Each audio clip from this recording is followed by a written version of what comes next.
네, 여러분 꼼찰청장으로 돌아왔습니다. 목요일 이제 앞으로는 8시 정각에 시작하기로 했습니다. 8시 반에 할 이유가 없어서 8시 정각에 하기로 했고, 그리고 또 딴 날은 다 8시에 시작을 하거든요. 네, 그래서 네. 8시에 시작하기로 했습니다. 네. 여러분 8시에 오신 여러분을 환영하고요. 오늘도 아주 꼼찰청장 재밌게 한번 만들어 보겠습니다. 오늘 광고할 게 막창이라서 좀 빨리 해야 될 것 같습니다. 예. 중간에 하는 게 아니라 아유 세상에 기가 가장 막히다. 너무 좋아요. 네, 대세 막창으로 여러분을 모시겠습니다. 냄새. 자, 대세 막창. 자, 국내산 냉장 초벌 훈제 막창입니다. 드시죠. 네. 초벌을 해서. 예, 집에서 막창을 주문할 때 누구나 이런 걱정을 하실 겁니다. 주문했는데 냄새가 나면 어떡하나. 손질이나 세척은 어떻게 하지? 국내산 막창이 맞나? 수입산이 아닐까? 등등. 이 시중에 판매되는 막창은 대부분 수입산입니다. 또 수입산은 유통 과정만 몇 개월이 있어야 되기 때문에 그만큼 믿고 먹기가 힘든 부분이 많습니다. 그러나 김용민닷컴의 대세 막창은 믿고 드실 수가 있습니다. 시중에 저렴한 수입산 냉동 막창이 아니라 국내산 냉장 막창이기 때문입니다. 다만 대세 막창은 집에서 직접 잘라 먹어야 하는 수고가 필요합니다. 왜냐하면 절단된 막창이 아니라 있는 그대로 막창을 보내기 때문에 사실 절단된 막창은요 잘려서 오는 막창인데 변질 우려가 높고요 육즙이 증발해서 막창 본연의 풍미가 떨어집니다. 그래서 김용민닷컴의 대세 막창은 절단되지 않은 통막창으로 판매합니다. 드셔보시면 아실 겁니다. 집에서 직접 잘라 먹는 수고 정도는 얼마든지 할 수 있는 압도적 쫄깃함이라고 자신합니다. 국내산 훈제 막창 350g, 막창 소스 30g, 매콤 양념 소스 80g 해서 13,800원입니다. 혼술용이면 2인 2팩의 경우는 최소 3팩 이상 주문을 추천합니다. 먹다가 부족하면 화가 날 수 있기 때문인데요. 뭐 양이 적어서 부족한 게 아닙니다. 너무 맛있어서 양이 부족하다고 느끼실 수가 있어요. 대세 막창의 배송비는 원래 3,000원인데 12월에도 김용민닷컴 전 상품은 배송비가 무료입니다, 여러분. 대세 막창 많이 사랑해 주십시오. 아, 네. 진짜 맛있네요. 네. 저도 지금 주문해야겠어요. 혀 씹을 뻔했어요. 이거 씹으면 안 되지. 이것이 남의 살인가 내 살인가요? 이게 쫄깃쫄깃하니까. 아, 진짜. 어우. 야, 지금 주문하러 갑니다. 아우. 아이, 왜 2팩 이상 사라는지 알겠네. 야. 이거 한 번 사놓으면 보관은 유통기한은 어떻게 되나요? 동기화는 그게 또 중요하잖아요. 포장지에 써 있습니다. 지금 12월 14일. 빨리 먹어야 되는 거. 맛있다. 네. 연말에 어디 가지 말고 집에서 그럼. 집에서 이거 먹으면서 집에 있는 게 알 것 같아요. 연말 모임 하지 말고. 와, 코로나 블루를 잊을 수 있을 것 같아. 맞아요. 극복할 수 있다. 자, 집에만 계시는 김건희 씨께 강력하게 집에서 배달됩니다, 이게. 야, 우리 성렬이 형이 돌아다니면서 현장 갈 때마다 사고를 하나씩 터뜨리시니까 네, 최저임금도 오늘 얘기하고. 심지어는 노동자가 산재 사고로 돌아가신 현장에 맞아요. 가지고 아이고. 산재가 아니라고 개인 실수라고. 참나. 너 왜 가 그럼 거기를? 약 올리러 가는 건가? 그러니까요. 대세 막창 검색해서. 왜 갔지요, 근데? 응? 그리고 보좌진들은 대부분 준비 안 시키나 봐요. 그게 프로부터 안 나와서 벙어리 됐다고 엄청 한번 욕을 먹었잖아요. 어떻게 사람이 이럴 수가 있냐. 대본이 없으면 말을 못하냐. 그거를 이제 그 모습을 극복하려고 하다 보니까 본연에 있는 본심들이 튀어나오는 거죠. 이제 툭툭. 최저임금 그딴 것 때문에 기업하기 얼마나 어렵습니까? 최저임금 실언이 아닌 거야. 싫어 아니야. 절대 싫어 아니야. 최저임금 안 받고도 일할 사람 얼마나 많이 있습니까? 그딴 거 줄 필요 없다. 이게 똑같은 취지인데 최저임금 이하로 일할 사람들이 많다 그랬잖아요. 부정식품 이하의 것도 먹게 해줘야 된다고 똑같은 그 선택권 얘기하는 그냥 선택권 얘기하는 거야. 선택권. 정상인가요? 아니 최저임금 이하로 일할 사람이 많기 때문에 최저임금 규제하는 거예요. 그거 하지 말라고. 그걸 규제를 해야만이 인간다운 생활이 보장이 되니까 최소한에. 그 이하로 내려가지 말라고 하는 맞춰줘. 최소한을 막아서. 사회적 약자를 위한 건데. 갑자기 옛날 생각이 나는데 제가 이제 학교 다닐 때 조금 일이 있어가지고 집 몰래 알바를 좀 해야 되는 상황이 생겼어요. 그래서 이제 과외 알바도 하고 편의점 알바도 했었거든요. 편의점 알바를 딱 하는데 그때 편의점 알바 1시간 시급이 얼마냐면은 930원이었어요. 너무 옛날 사람 아닌가요? 아니, 나 때는 2,500원이었는데. 나 같은 얘기는 안 한다. 지금. 아우 진짜 뭐 시대가 나오잖아. 시대가. 참 뭐. 연대 차이가 많이 나는 거로. 근데 저는 윤석열의 마인드를 이해할 수 있는 게 네. 저희가 검사를 할 때 서울대 네. 안 나오면 연고대도 좀 비리하게 보고 지방대 나오면 그냥 사람 취급을 사람 취급을 안 많아. 해. 사람 그래서 저희가 어떤 일을 했었냐면 검사 면접을 갔는데 저희 동기 중에 하나가 아마 그 대학 사시 합격 1호 됐을 거죠, 우와. 지방에. 아, 지방에. 근데 면접관이 자네는 그 대학을 왜 갔나? 그래서 그 사람은 자기 삶을 설명해야 되는 거예요. 아버지가 고등학교 때 돌아가셔서 어머니가 너무 힘드시는데 4년 전액 장학금에 생활비까지 지원하는 데는 이 대학밖에 없었다. 그런 다음에 벌써 결혼을 했던데 남편은 혹시 뭐 하시나? 그거 왜 궁금해요? 호프집을 한다는 거예요. 그러니까 너가 그런 대학을 나왔는데 남편은 제대로 된 사람인지 보자. 그 질문밖에 안 되잖아요. 그래서 저희가 정말 그 면접관은 이제 서울대 나오신 분이었고, 그러니까 사실을 합격해도 저기 지방대 출신은 사람으로 안 보이는 건데 최저임금 받고 일하는 사람, 최저임금 밑으로도 일할 사람은 뭐 윤석열 눈에는 어떻겠어요? 아니 근데 기본적으로 우리 헌법이 뭐라고 돼 있냐면요. 이게 32조 1항입니다. 모든 국민은 근로의 권리를 가진다. 국가는 사회경제적 방법으로 근로자의 고용 증진과 적정임금 보장에 노력하여야 하며 법률이 정하는 바에 의하여 최저임금제를 시행하여야 한다라고 돼 있어요. 하여야 한다. 네. 하여야 한다. 헌법상 의무입니다. 대통령과 정부에.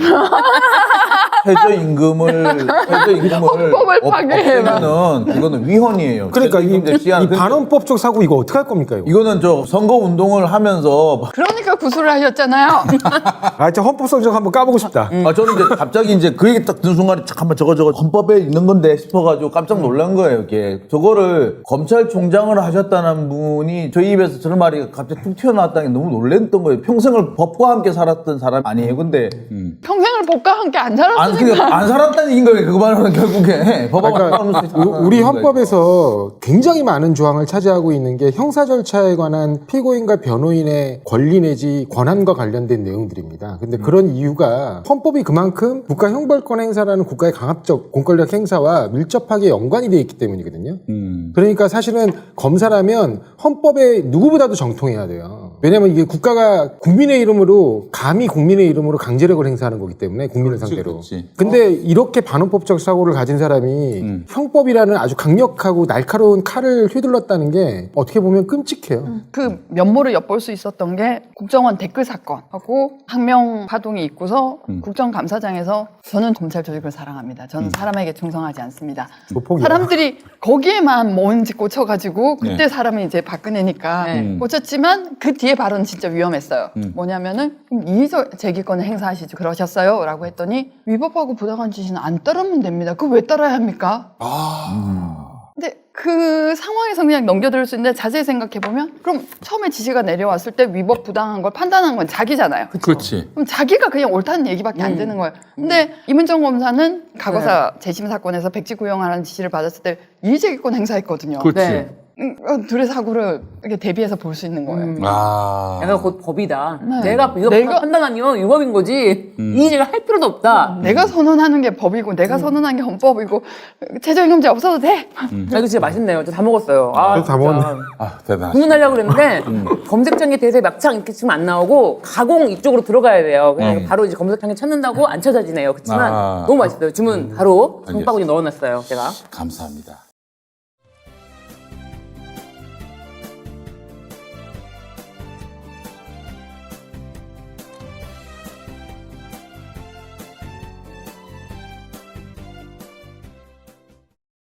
자, 오늘 저 들어가기 전에 네. 제가 좀 한 가지 이 칼럼을 좀 소개를 해드리고 네. 우리 변호사님 또 우리 장 국장님께 한번 견해를 여쭤봤으면 좋겠습니다. 지난 11월 25일 윤석열 씨가 국민의힘 서울 캠퍼스 개강 총회에서 한 말인데 대학생들을 상대로 네. 여러분이 만약 기소를 당해서 법정에서 상당히 법률적으로 숙련된 검사를 만나 몇 년 동안 재판을 받고 결국 대법원 가서 무죄를 받았다 하더라도 여러분의 인생이 절단납니다. 판사가 마지막에 무죄를 선고해서 여러분이 자유로워지는 게 아닙니다. 여러분은 법을 모르고 살아왔는데 형사법에 엄청나게 숙련된 검사와 법정에서 마주쳐야 된다는 것 자체가 하나의 재앙입니다. 검찰의 기소라는 게 굉장히 무서운 것입니다. 그래서 함부로 기소하지 않고 기소해야 될 사안을 검사들은 봐주지 않습니다. 이게 중요합니다. 이런 말이었습니다. 이게 앞뒤가 안 맞는 얘기 아니에요? 가만히 있어봐. 그렇기 앞에는 때문에 함부로 기소하면 안 된다. 안 된다라고 나와야지 네. 봐주지 않습니다는 그렇지 않습니다. 왜 나와요? 국어를 다시 하셔야겠구나. 아니, 아니 이 양반은 저기 맥락이 없어. 너희들 검사 우습게 알지 마. 검사 우습게 말면 네 인생 종치는 거야. 아마 이 얘기를 하고 싶어서 그런 게 아닐까 싶습니다. 그러니까 나한테 까불지 마라. 뭐 그런 의미 아닐까요? 그렇죠. 도대체 뭐이 예상을 할지 모르겠는데. 그러니까 너네들 우리 검찰이 제일 무서워. 우리 검찰한테 찍히면 죽어. 그 말을 하고 싶은데 덕지덕지 다른 말을 그게 붙이다가 이제 얘기가 3000% 빠졌는데 완전히 들어보니까 5년제 선출직 검찰총장이 얼마나 무서운지 너네들 조심해야 돼. 뭐 이런 뜻이고. 아니, 내가 그거 대통령이 대학생들 되면- 앞에서 그래. 그거 이해가 안 되잖아요. 왜 대학생들 앞에서 그런 얘기를 해. 대학생들과의 담화에 대해서 또 윤석열이 여러 가지 말을 했잖아요. 너무 재밌더라고요. 부모님 충청에서 보도한. 저는 사실 실제로 영상을 못 봤지만 이렇게 정말 얘기했는가? 이게 정말 너무 상상이 되는 거예요. 아니, 난 그 얘기가 돌길래 설마 했어요. 근데 설마가 아니 뭐 닥터집하고 그 얘기도 보니까 거기서도 나도 도대체 설마 했었는데 자신이 들어. 앞뒤에 말이 그냥 도대체 이해가 안 되던데요. 아니 갑자기 삼국지에 싹두시버가 왜 나와? 그리고 닥터집하고가 나오는 것도 다 좋은데 얘기에 맥락이 없어요. 그냥 다 문장들 다 들어보면 도대체 뭘 얘기하는 건지를 모르겠어요. 성대모사라면 되게 재밌을 것 같은데 연습하고 싶어요. 전상욱 대기자가 이렇게 말씀하시더라고요. 공식적인 말하기, 대중 앞에서의 말하기에 익숙하지 않고 아무리 그렇다고 치더라도 항상 사적인 관계에서 그냥 썰 풀고 구라치고 이런 식의 말하기다. 그러니까 술자리 방담의 논리죠. 술자리 방담 수준의 논리예요. 그리고 생각이 숙성되지 않으니까 매일매일 고민을 많이 하고 생각을 숙성시키면 이렇게 정제된 언어가 나오잖아요. 네. 근데 고민하기 전에 취하는데. 그냥 단어를 던지잖아요. 그냥 단어를 던지면서 중간중간 비는 곳은 그러니까 이제 윤석열 말투 제가 성대모사 네. 연구를 했었는데 네. 윤석열 말투 중에 핵심은 이거예요. 얘기하다가 자꾸 상대방에게 동의를 구합니다. 예컨대 꼼찰청장 원래 그 8시 반에 시작을 했는데 8시에 그렇게 시작을 함께 되면서 이 시간에 청취자들이 딴 거 보지 말고 그만 알지 이게 자꾸 이렇게 뭔가 동의를 구하는 네. 듯한 원조를 구하는 듯한 그런 그런 말이 계속 네. 나와요. 그게 자기 확신이 없으니까. 아주 사석에서는 그렇게까지는 안 해요. 근데 아주 사석에서는 그런 게 아닌데 아마 이 사람이 공식적인 자리에 가니까 약간 이 사람 자기 딴에는 좀 긴장을 하는 것 같기도 하고 나름 조심하는 것 같아서 그러니까 이런 게 그게 아닌 것 나오는 것 같아요. 제가 봤을 같은데. 때 사석에서는 자기가 모르는 대화의 주제가 나오질 않아요. 근데 공식적인 자리라든지 삼국지 자기가 모르는 주제가 나온 거예요. 그거를 파악하시래요. 얘기 주제에 따라서 사람이 뻔뻔하게 자연스럽게 얘기할 수 있느냐 아니면은 얘기가 끊기느냐 뚝뚝뚝. 그래서 이제 김성 대기자가 얘기했잖아요. 박근혜 때는 그래도 뭔가 설득 그 마음은 전해지도록 어차피 뇌는 텅 비어있다는 건 국민도 다 알고 있었어.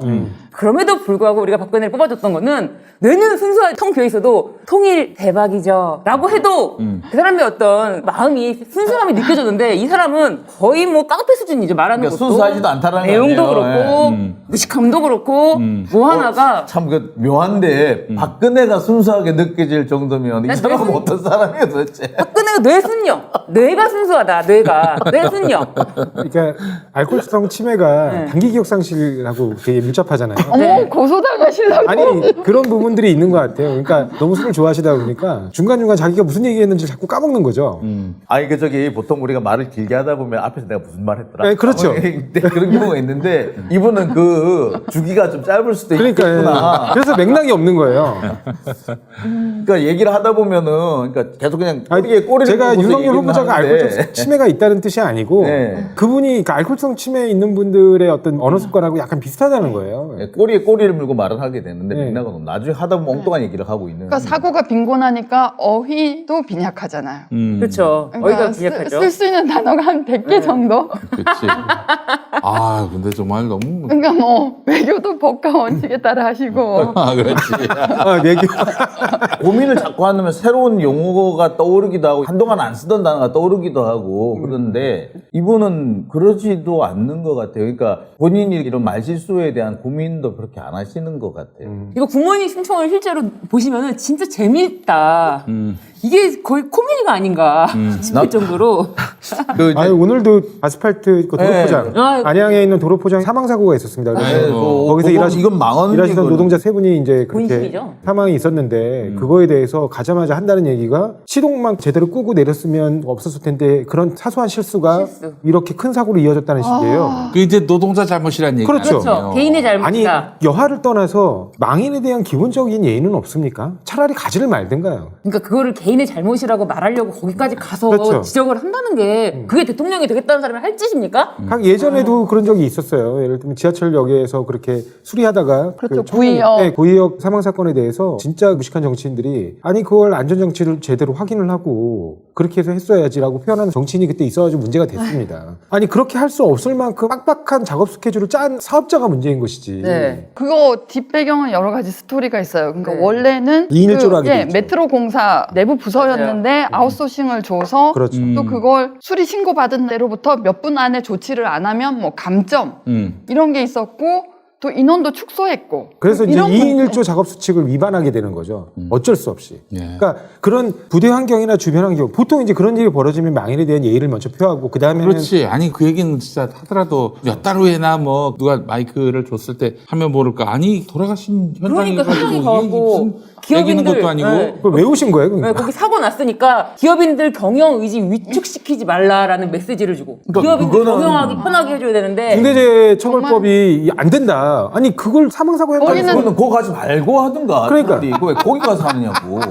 거기는 노동자분이 저 새끼 입을 아스팔트로 쳐바르고 싶다 그렇게 생각해요. 아니, 그러니까 원래 모든 안전사고라는 게 기본적으로 90% 이상이 인적 요인에 그럼. 그렇습니다. 그건 어쩔 수 없어요. 그건 아무도 부인 못해요. 근데 그렇기 때문에 그런 인적 요인을 제거하기 위한 안전장치들을 만드는 거예요. 그래서 두 사람이 가라. 그 다음에 그거 하기 전에 뭘 하고 해라. 절차를 만들어서 그 절차를 꼭 지켜라. 이렇게 하는 거거든요. 그런데 그것을 지킬 수 없게 만드는 환경을 만드는 거거든요. 예를 들어서 충분한 시간을 줘야지 절차대로 할 수 있는데 시간 없어 빨리 해버려라 그러면은 절차를 만드는 거 의미가 없거든요. 과도한 작업량 지시가 있었다든가 뭐 이런 네. 부분들을 다 그러면 따져봐야 그 돼요. 그러니까 아직 경찰 조사도 안 했어요. 근데 거기서 갑자기 실제로 어떤 일이 벌어졌는지도 사실관계도 아직 정확히 확인이 안 된 상태에서 그렇죠. 자기가 추측하는 사실관계를 마음대로 발언하면서 고인을 모독하는 이런 행동은 심지어 정말 잘못된 이거는 행동이에요. 이게 진짜로 사람이 실수를 한 것인지 아니면 기계가 고장이 난 것이었는지 그런 부분에 대해서 또는 뭐 다른 요인에 의해서 뭐가 다른 사고였는지 아무것도 나오진 게 없어요. 근데 이렇게 안 하면 안 되는 네, 거예요. 알겠습니다. 용디의 새로운 도전 썬데이 용 8090 세대를 위한 라떼 월드를 열다. 썬데이 용 사건과 실화, 화제의 인물, 음악과 영화 모든 장르를 총망라한 썬데이 용 9월 5일 팟빵에서 공개됩니다. 썬데이 용 아이고 이거 구독해달라는 말을 깜빡했네.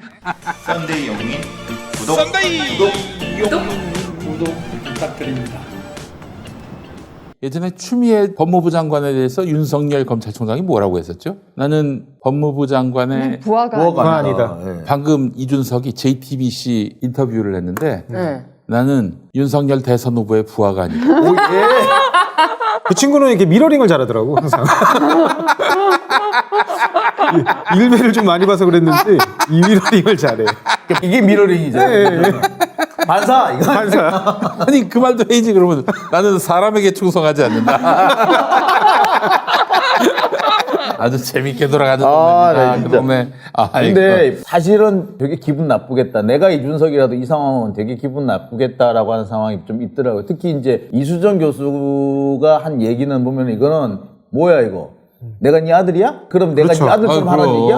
이런 식으로 밖에 안 들리더라고요. 나 애 취급하네? 이런 식인 거예요. 난 당대표인데. 그러니까요. 당원의 직접 선거에 의해서 뽑힌 당대표인데 내 아들하고 나이가 똑같아. 뭐 이런 식이 뭐 하자는 거야 이게. 아니, 그러니까 이제 그게 맥락상 뭐 그 문장만 떼어서 이렇게 나온 게 아니라 그럼요. 김현정 씨가 물어봤어요. 이준석 대표하고는 어떻게 할 거냐. 이 질문의 답이 나에게도 30대 아들이 있다. 그러니까 내가 그래서 키워봐서 그들이 잘한다. 자라온 과정을 다 봤다. 이게 뭐야? 무시한다는 얘기 아니에요? 무시한다는 얘기. 야, 참 이 집안을 보면은 지금 또 보십시오. 이준석 대표가 지금 열받아서 이제 칩거에 들어간 거 아닙니까? 그렇죠. 그러면은 저 사실은 원내대표나 이 중진들이 나서서 이 대표에게 달래고 오해가 있는 것 같다. 수습을 해야 되는데 당장 데려와서 혼내주라는 식으로 지금 얘기하고 있어요. 야, 이 당은 진짜 역시 이게 뭐 예상대로 가장 낡은 당에서 가장 젊은 후보가 당선이 되다 보니 벌어지는 파행이고 아마 요거는 좀 수습이 어려울 것이다. 사실은 오늘 어떻게 보면은 그 사실 유인태 전 네. 사무총장 이분이 하신 얘기가 그 당시에 어떻게 보면 말이 좀 심했다, 오해를 일으켰다라고 그렇게 나왔습니다만 그게 장유유서라는 얘기를 하시면서 잘 되겠냐 왜 이렇게 하셨는데 결국에는 지금 와서 지금 돌아가는 상황을 보면은 그 말씀이 맞은 셈이 돼버린 거예요 결국엔. 이게 지금 사실 오늘 이동영 대표가 한 말이기도 한데 사실 이준석이 칩거에 들어갔을 때는 그러면 여기까지입니다 라고 올렸을 때는 아마 윤석열이가 후발 벗고 달려와가지고 달래고 그럴 줄 알았던 것 같아요. 근데 그러기는커녕 어디로 잠적한 것 같은데 권성동 후보가 알아보라고 했다고. 술을 많이 전혀 먹고. 예상 바뀐 거야. 그러니까 이게 지금 윤석열이가 얼마나 무식한 인간인지를 네. 지금 그러니까 그런 걸 할 줄 모르는 사람이고 특히 이제 나이는 어리지만 자기보다는 어떻게 보면은 현재로서는 당선이 안 됐기 때문에 자기보다는 지위상을 더 이게 선임일 수도 있거든요. 그런 사람에 대해서 어떻게 예우를 하는지를 모르는 사람 같아요. 그러니까 당장 법무부 장관인 경우에도 어떻게 보면 추미애 장관은 나이도 연배도 높고 선배인데도 그런데도 예우를 안 했단 말이에요. 네. 그런데 자기보다 심지어 나이도 어려. 그러니까 아예 예우를 할 생각이 없는 거야. 그래서 야, 걔 좀 데리고 와봐. 이런 식이었던 건데 그렇지. 그거는 글쎄 제가 볼 때는 이거는 큰 문제일 수도 있어요. 저는 굉장히 지금 잘 돌아가고 있다. 국민의힘이 매우 예상대로 순항을 하고 있다. 바람직한 현상을. 왜냐하면 윤석열 후보의 극렬 지지자들은 거의 이제 극우예요. 극우 이제 태극기 부대들. 그런 사람들이고 뭐 사이로 부정선거 주장하는 그런 사람들이었는데 그런 사람들 얘기가 너무 비합리적이다 보니까 이준석이 선긋기를 했잖아요. 그래서 그 사람들이 이준석을 매우 싫어했어요. 근데 윤석열은 그 사람들 중에 이제 뭐 천공이라는 사람의 말을 들어서 손에 왕자까지 쓰고 나올 정도면 그 사람들은 윤석열이 우리의 마음을 다 들어주고 있다. 우리랑 소통하고 있는 진정한 후보다라고 생각하고 있는데 이 사람들이 이준석을 극도로 싫어하는데 이제 그것까지 맞춰주는 거잖아요. 그렇다면 이제는 정말 극우로 지금 순항 중이다. 국민의힘이 극우로 순항할수록 정말 바람직한 현상이 나타나지 않을까. 근데 뭐 이준석이 당대표 된 거 자체가 그쪽은 그냥 얼굴마다 분칠하는 거였잖아요. 노무현 정당에서 젊은 대표를 내세워서 그 20, 30대 표를 끌어모으자. 그냥 얼굴마담이니까 그냥 도장만 찍어주는 네. 그런 사람을 원했는데 이준석이 또 그러진 않았잖아요. 네. 윤석열에 대해서도 정치계에 입문한 지 얼마 안 돼서 저렇게 서툴다 이런 네. 말도 했었고 그러니까 이건 예정된 그렇죠. 수순인 것 아유, 같아요. 너무나 예정된 수순이고, 그리고 앞으로도 이준석과 윤석열이 오늘 이준석 하는 말이 너무 웃겨요. 자기는 윤석열 후보가 확정되고 나서 당무를 본 적이 없다. 뭐 보고를 받은 게 없고 윤석열 대표 자기는 이견이 없다. 왜냐? 의견을 나눠본 적이 없어서 서로 다른 의견이 있을 수가 없다는 거예요. 그러니까 한 번도 어떤 직접적인 의사소통 과정이 없었다는 거죠. 대화조차 없었다. 그렇기 그러니까 때문에 이게 만약 그 상황이 계속됐으면은 계속된다면 사실 이준석 대표로는 당 대표로서 거의 생명이 없어지는 거거든요. 이제 자기가 할 수 있는 게 없어요. 그리고 이제 대통령이 만약에 된다면은 대통령 사실 초기 1년이 가장 권력이 있을 때인데 아니 근데 대통령이 된다면이 아니라 잠깐만요. 그러니까 그때 되면은 당 대표의 역할이 원래 없어요. 그러면 이 사람은 당 대표로 할 수 있는 일이 없단 말이에요. 그렇게까지 걱정해주고 싶진 않아요. 그러니까 그런 걱정을 하는 게 아니고 대통령이 된다면 이렇게 그러니까 제가 걱정이 그거 있어요. 걱정하는 게 아니고 그래서 이준석 대표로서는 지금 상태에서 무언가를 할 수밖에 없었다. 뭐 이준석 더 이상 이준석 대표는 여기서 물러날 경우에는 본인은 이제부터는 허수아비로 지내는 것밖에 없기 때문에 본인으로서는 여기서 뭐라도 치고 나갈 수밖에 없었다. 다른 선택지가 없었다라고 봐요. 이게 윤석열의 걱정하는 전형적인 건 아니에요. 나는. 리더십 스타일인데 이게 상명하복 조직 체계에서만 성장해온 사람의 특징이고요.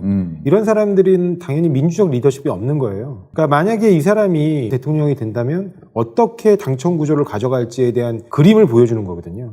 자기가 한마디 떨어지면 당은 일사불란하게 반대 의견 없이 움직여야 되고 네. 모든 것들이 마치 검찰총장이 밑에 있는 검사들한테 지시하면 일사불란하게 움직여서 최종적으로 이 총장이 의도한 바대로 관철돼야만 한다는 그런 인식이거든요. 그러니까 이 사람이 과거에 수사했을 때 어떤 방향으로 검사들이 일을 했을지가 딱 보이는 거예요. 예를 들면 조국 교수나 기타 여러 가지 사건들에서 이거는 아주 악질적인 범죄니까 철저히 수사해서 엄단해라는 본인이 아직 조사도 안 해봤잖아요. 안 해본 상태에서 방향이 떨어지면 그 방향에 맞춰서 짜깁기 수사가 이루어지지 않을 수 없는 내부적인 구조라는 겁니다. 실제로 대검이 굴러갔던 모습이 조 변호사님께서 말씀하신 그 모습이 맞죠. 2020년 2월에 추미애 장관이 윤 총장의 수족들을 다 떨어뜨려 놓고 대검의 부정들을 발탁을 해서 뭐 김관정 형사부장, 심재철 뭐 반부패부장 이렇게 놨더니 뭐 이견을 극복하면서 토론하면서 일을 할 수 없으니까 그런 리더십을 쌓은 사람이 아니니까 그 사람들을 따시키고 뭐 밑에 정책관실 한 칸 예. 건너서 그래서 부장한테 바로 예. 그렇게 건너가는 했던 그런 거잖아요. 식으로 그래서 처음에 검언 유착 사건에 대해서도 한동훈이 측근이니까 자기가 지시를 안 내리겠다. 대검 부장회의에게 맡기겠다라고 했었죠. 근데 대검 부장회의에서 다른 얘기가 나오니까 개입을 하기 시작했고 대검 부장회의에서 어떤 부장이 왜 말을 안 지키십니까? 이 사건에 관여 안 하기로 하시고 뒤에서 하시는 거 알고 있습니다. 라고 받은 거예요. 그러니까 그 뒤로는 대검 간부회의를 아예 열지를 않았다고 하더라고요. 근데 이게 윤석열이 이제 자기 자기가 속한 당한테만 요구를 하면 그나마 다행인데 이것이 국회라든지 국민한테도 이렇게 요구하게 될 가능성이 상당히 높다라는 거거든요. 그렇죠. 이 사람은 다른 선거의 존재를 생각을 해본 적이 없어요. 지금 보세요. 언론과 검찰과의 관계 역시도 자기한테 우호적인 언론만 검찰 주변에 심지어 법조 주변에 남아있는 상황이란 말이에요. 그런 걸 보면은 앞으로 이 사람 주변에는 그런 언론들만 남아있을 것이고 그런 국민들만 남아있게 될 것이고 그 밖에 언론이나 그 밖에 국민들은 감옥밖에 갈 데가 없는 거예요 이제 이렇게 되면. 이거는 말 그대로 군대에도 안 간 사람이 군사 독재를 하는 거예요. 이거는 말 그대로 민간 독재죠. 야, 근데 지금 또 이준석이 또 이런 말을 했네요. 나는 실패한 대통령 만들기에 일조하고 싶지 않다. 야, 이건 너무 나간 거 아닌가? 어휴. 그러니까 지금 이준석 씨가 빡친 거야. 빡쳤네. 와가지고 뭐 이렇게 고개 숙이진 않더라도 최소한 전화 한 통이라도 넣어줄 줄 알았는데, 야, 뭐 할 때면 해봐. 이 자식이 어려가지고 까불고 있어. 이런 식으로 지금 대접하고 있으니까 확 빡이 친 거예요. 거기다가 뭐 측근들은 전부 다 윤 후보가 찾아오길 기대하지 말고 네가 가서 엎드려라는 식으로만 메시지가 나오니까 정말 열받을 수밖에 없는 노릇이고 이준석은 당대표인데. 그러니까요. 그래. 거기다가 홍보비 해먹었다라는 표현을 본인이 썼잖아요. 그러니까 이게 사실은 그러니까 그나마 자기가 모든 걸 감수하고 굴욕을 감수하고 그 6본부장 체제에서 그 본부 중에 하나의 본부장을 맡았던 건데 그것조차도 마치 홍보비를 해먹으려고 그 자리에 앉아 있으려고 한 홍보비 것처럼. 규모가 300억이라고 합니다. 네. 야. 근데 그러면 자기 딴에는 자기가 이번에 보궐선거 때 홍보 전체를 갖다가 진두지휘하면서 나름 평가를 잘 받았다라고 생각하기 때문에 그 부분에 자신 있다라고 생각을 해서 그걸 맡겠다고 한 건데 그걸 마치 홍보비를 뭐 해먹으려고 한다라는 식으로 모욕을 주면서 그것도 뺏어와야 된다라는 취지로 얘기하는 내부적인 얘기가 있었나 봐요. 그러니까 그거에 이제 굉장히 모욕감을 느끼는 거죠. 모욕감을 느끼겠네요. 모욕감을 안 느끼는 게 이상하겠는데. 역대 당대표한테 이 정도로 모욕을 주는 사례가 있는지 좀 그러니까 모르겠어요. 당대표한테 3대 본부 글쎄 선거 대표가 제가- 아니고 그렇죠. 보통 여기서 다 하나- 선대위원장 맞죠. 위원장이죠. 제가 제안을 하나 하겠습니다. 우리 공수처에다가 윤석열 기소하시기 바랍니다. 그럼 끝나요. 대선은 끝나. 왜냐? 늘 말씀드리듯이 당규상 기소되면 피선거권, 그러니까 직권남용으로 기소되면은 피선거권이 박탈됩니다. 물론 그게 현실적으로 가능하겠냐라고 하시는 분이 있는데 지금 당대표가 빡쳤어. 옥사 들고 갔을 수도 있어요, 지금. 그래서 빡쳐가지고 피선거권 박탈당할 상황에 놓여서 당대표가 당신 아웃이야.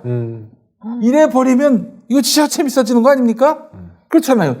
후보가 후보를 징계할 수는 없는 거 아닙니까? 네. 그렇잖아요. 그러니까 공수처는 너무 일을 힘들게 하지 마시고. 오히려 그러면은 홍준표가 등판하면 별로 좋지 않은 것 같아요. 아니, 걱정이네. 그러니까 우리한테 그게 안 좋긴 한데 홍준표가 어제 그런 말을 했습니다. 문 대통령을 막 비난을 해요. 네. 왜 비난하나 봤더니 네. 이 선거판, 이 아수라판 이 선거판에서 보기만 하고 있다고. 지켜보기만 하고. 그럼 뭘 해야 됩니까? 공수처 보고 기소란 얘기지. 그게 무슨 얘기야. 그러니까 이 상황에서 당신이 심판 아니요. 심판이 왜 반칙하는데 빗을 안 불어 이 말을 하고 있는 거예요. 그렇지. 그건 예전에 정권이 선거 개입하고 그거잖아요. 뭐 그러니까 거기서 그 말은 뭐 그거 거의 아무것도 말하면- 아니라고 생각하는 정당인 출신들이라 그러니까 그 말은 달리 말하자면은 대통령이 개입하면은 내가 뛰어들 수가 있는데 왜 안 근데 지금 해주세요? 진짜 이 말인 옛날 거지. 박근혜 대통령이 총선에 개입해가지고 한 것들이 다 나중에 유죄로 인정됐잖아요. 네.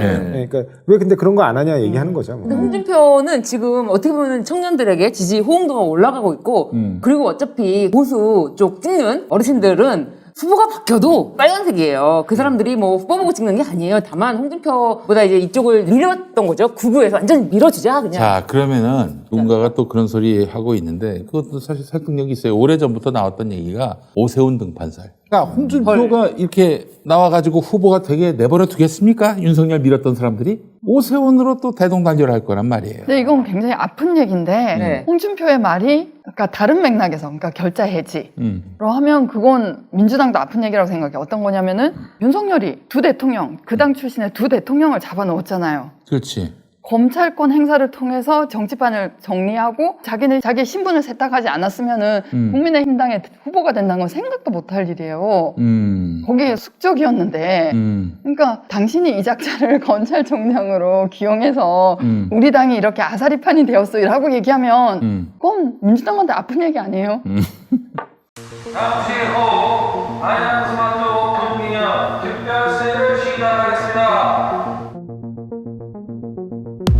저희의 첫 번째 프로모션 자율주행 셔틀입니다.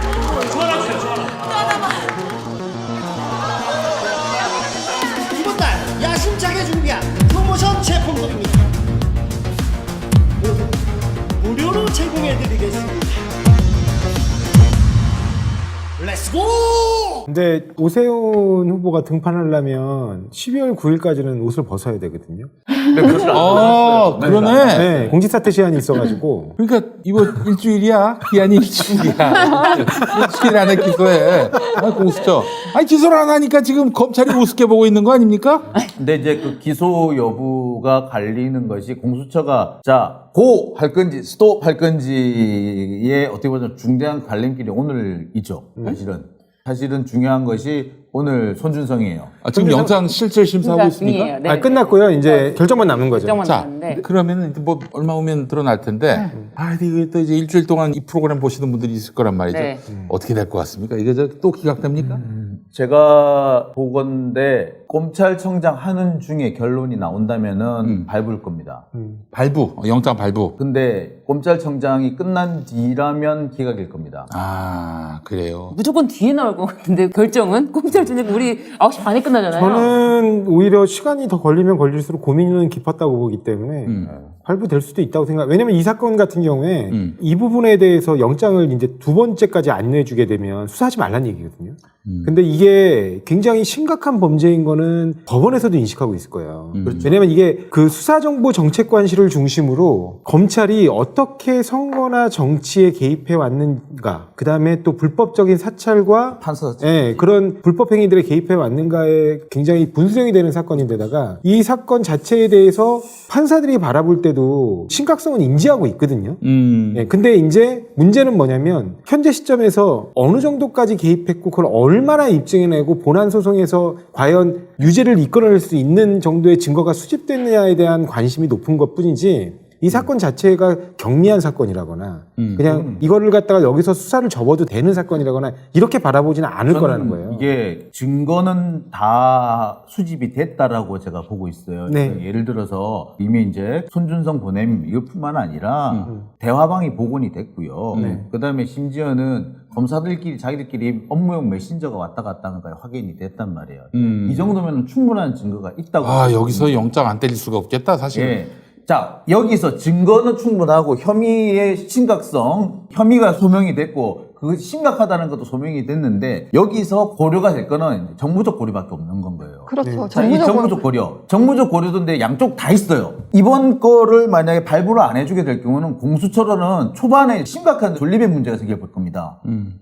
이번 수사의 문제가 아니라 그렇죠. 공수처 존립의 문제가 생길 거예요. 자, 그럼 그 책임을 오롯이 다 어떻게 보면은 법원이 지게 될 가능성이 높습니다.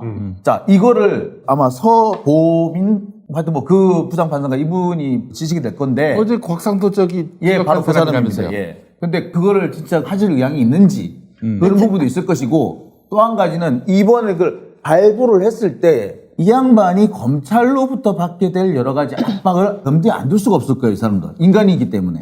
자, 이런 것들 속에서 이분이 어떤 선택을 할 것이냐, 이 판사가. 저는 사실 그것 때문에 시간이 끌면 끌수록, 사람은 시간이 끌면 끌수록 자기 방어적으로 갈 가능성이 높다고 봐서 저는 기각이 시간이 되면 가능성이 있다. 예. 그렇죠. 판사들이 검찰 조직을 무서워해요. 맞아요. 사실 판사들도 뭐 아름아름 지역 유지하고 어울리고 변호사들하고 어울리고 특히 지방으로 내려갈수록 예전에 어떤 판사가 실제로 골프 여행을 스폰서하고 다녀오다가 공항에서 딱 걸린 일도 있고 아, 그래요? 검찰에 의해서. 그러니까 겁을 내죠.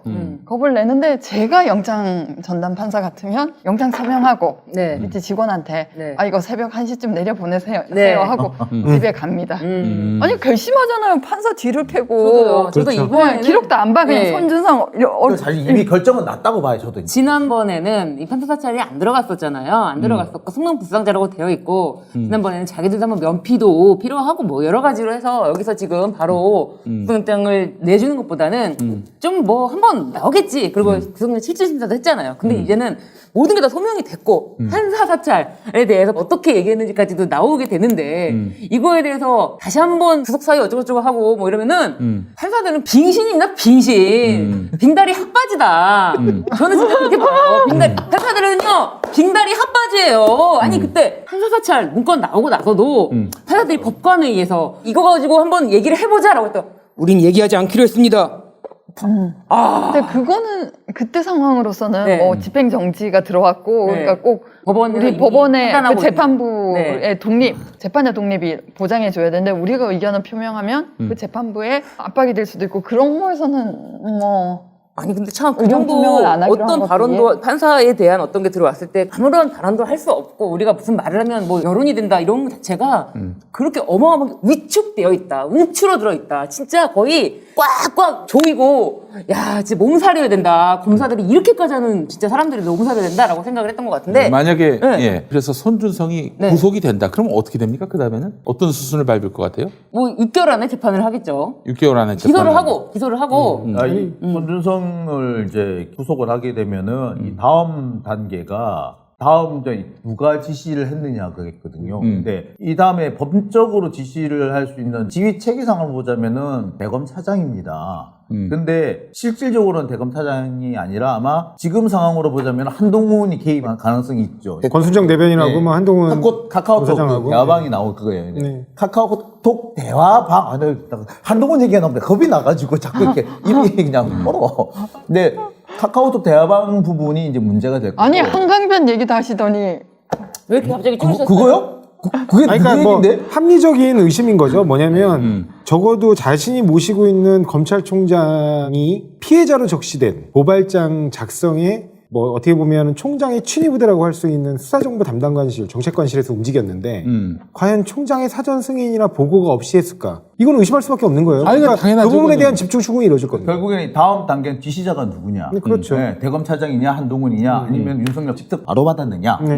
요 단계로 갈 것이죠. 아니 근데 이제 판사 사찰만 보더라도 손준성이도 윤석열이 시켰다면서요. 예, 그거는 이미 인정했어요. 행정법원으로부터 또 이제 윤석열은 사실상 판사 사찰의 지시자고 그건 불법 행위다라는 그런 판결까지 나왔는데 아니 불혹이랍니까? 뭐 뭐라고 있어요 지금? 아무것도 안 일단은 하고 그 있는데. 부분도 이미 손준성 검사에 의해서 윤석열 검찰총장으로부터 지시를 받아 작성했다라는 진술이 그냥 나와버렸어요. 근데 그때 그쪽 입장은 뭐였냐면 아무 문제 없는 일반적인 업무기 때문에 당연히 지시를 받고 한 거다라는 식으로 했는데 그게 오히려 발목이 될 가능성이 높고요. 지금 제가 볼 때는 만약에 이게 이른바 손준석의 입을 찢지 못해서 열지 못해서 이 부분에 관해서 윤석열 후보에까지 못 올라간다 하더라도 판사 사찰 부분에 대해서는 더 기소 명분이 쌓이는 거죠. 그렇죠. 네, 그러니까 거기에 부분에 대해서 공수처가 그 다음 단계로 넘어갈 가능성이 높다고 봅니다. 공수처를 손준성이 공수처를 진정했잖아요. 공수처가 예. 자기를 수사할 때 억압했다. 눈을 동그랗게 뜨고 말한다면 아니 사람이 눈이 동그란데 사람한테 눈이 네모나타 세모나타 그러면 그거는 모욕이고 그거는 이게 나를 사람으로 안 보는 건가 싶은데 예전에 내 제자가 예. 별명이 뭐였냐면은 아반떼였어요. 왜요? 눈이 동그랗지 않고 아반떼 모양이라서. 제 별명이 아반떼였어. 예.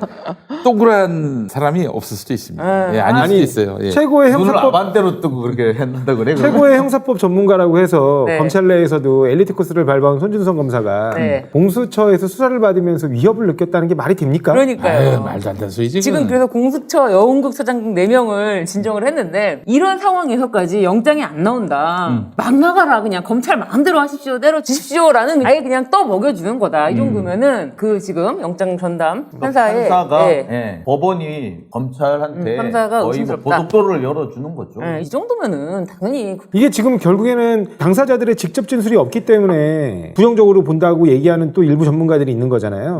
근데 이게 일반인들 같았으면 오히려 죄를 부정하고 있기 때문에 증거인멸이나 말맞추기 우려가 높아서 오히려 구속해야 되는 사유예요. 그렇죠. 근데 유독 왜 검사들에 대한 수사에서만큼은 이렇게 까다롭게 그런 증거들을 요구하냐는 겁니다. 좀 까다로운 것도 좋은데 이거는 사실 직접 진술, 뭐 자백 이런 거 이제 그런 것보다도 이미 나와 있는 너무 객관적 예. 정황들하고 일치하는 이 사람들이 범행을 했을 거라는 거를 인정할 만한 충분한 정황 증거들이 있거든요. 네. 그렇죠. 주변 그 점 잘 짚으셨는데 일반인들의 영장에서는 부인을 한다 이러면은 그럼 더 자백을 하지 않으니까 증거 인멸의 우려나 네. 뭐 도주의 우려나 이런 게 있다라고 보는데 뭐 각상도 손준성 범죄 혐의에 대해서 다퉈볼 여지가 있고 이게 판사들 견해예요. 참 이건 너무 충격적입니다, 진짜. 자, 그래서 우리 저는 인용. 공수처 기소하세요, 윤석열. 아니 이 상황에서 윤석열 안 부르고 기소할 수도 있는 거 아닙니까? 손준성 영장 나올 그러니까 손준성 아니요. 판사 사찰 의혹과 관련해서는 적어도 예, 이제 가능하죠. 그러니까 윤석열 총장을 서면 조사의 형식으로 응하든 응하지 않든 질의서를 보내고 서면 답변을 받거나 못 받아도 그렇게 되면 기소할 명분은 생긴다고 봅니다. 그리고 특히 고발사주 사건에서 윤석열 후보에까지 못 올라가더라도 손준성 검사가 구속 기소되는 상황이 벌어지게 되면 아까도 제가 말씀드렸듯이 판사 사찰에 대해서 기소할 명분이 충분히 쌓이기 때문에 그 부분에 대해서 공수처가 전격적으로 기소할 가능성은 높다고 봅니다. 판사 사찰 문건 같은 경우에는 이거는 이제 어떻게 보자면 거의 다 나온 거잖아요. 사실관계는 다 나왔기 때문에 이거는 명분만 있으면 언제든지 할 수 있는 거고 사실관계와 예. 법적 평가도 나와 있어요, 다 사실. 나왔기 때문에 근데 명분만 정말 말씀하신 대로 명분만 필요한 있으면 거죠. 가는 거예요. 근데 그거를 누가 만들어 줄 것이냐. 근데 지금까지는 공수처가 스스로 만들어 왔으니까 여기까지 왔는데 여기서 약간의 보탬이 돼주고 법원에서 정말